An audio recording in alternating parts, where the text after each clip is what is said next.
আজ অনেক অসুস্থ মানুষ হসপিটাল থেকে বঞ্চিত হচ্ছে। আজ অনেক স্কুল পড়ুয়া ছাত্রছাত্রী স্কুল থেকে বঞ্চিত হচ্ছে। আজ এই যে গাড়ি অ্যাক্সিডেন্ট হয়েছে তার জন্য কে দায়ী? আমরা বর্তমানে দাঁড়িয়ে আছি বালিয়া এবং নিলামবাজার পিডব্লিউডি রোড, যেটা এই রোডের সম্মুখে, এবং আপনারা সরাসরি দেখতে পাচ্ছেন একটা ট্রাক গাড়ি এখানে দুর্ঘটনার শিকার হয়েছে। এবং এই রাস্তা দিয়ে সকাল 7 ঘটিকা হইতে কোনো গাড়ি যাতায়াত করতে পারেনি। অনেক স্কুলের বাস, অনেক যাত্রী যা নিলামবাজার একমাত্র সাহারা ছিল, তারাও এই রাস্তা দিয়ে যাতায়াত করতে পারেনি। এই এলাকা সনবিলের পশ্চিমাঞ্চল যে এলাকা, সেই এলাকার একমাত্র একটি রাস্তা। বিগত 2-3 বছর থেকে এই রাস্তা কোনো কাজ করানো হয়নি।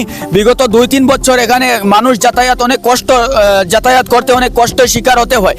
এই রাস্তা দীর্ঘ 2-3 বছর থেকে স্থানীয় লোক প্রতিবাদ করেছিল, কিন্তু পিডব্লিউডি অথবা কোনো কর্তৃপক্ষের কাছ থেকে কোনো কাজ করানো হয়নি।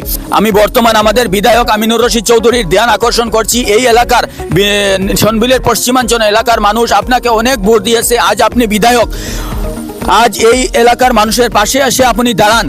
কারণ আজকে যে মানুষ আপনাকে ভোট দিয়েছে, একজন নিষ্ঠাবান, একজন কর্মী মানুষ হিসাবে, যদি আজ আপনার প্রমাণ করার সময় যদি আজ আপনি প্রমাণ না করতে পারেন, কিন্তু মানুষ আগামীতে আপনার পাশে থাকবে না। আজ যদি মানুষের পাশে আপনি যদি না থাকেন, আমি আপনাকে অনুরোধ করছি এই রাস্তার যাতে রিপেয়ারিং কাজ কমসে কম রিপেয়ারিং করা যায়।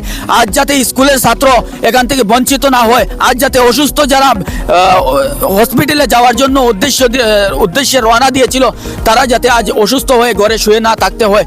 আপনাকে অনুরোধ করছি ইমিডিয়েট হিসাবে এই রাস্তাটা কাজ করানোর জন্য। ধন্যবাদ।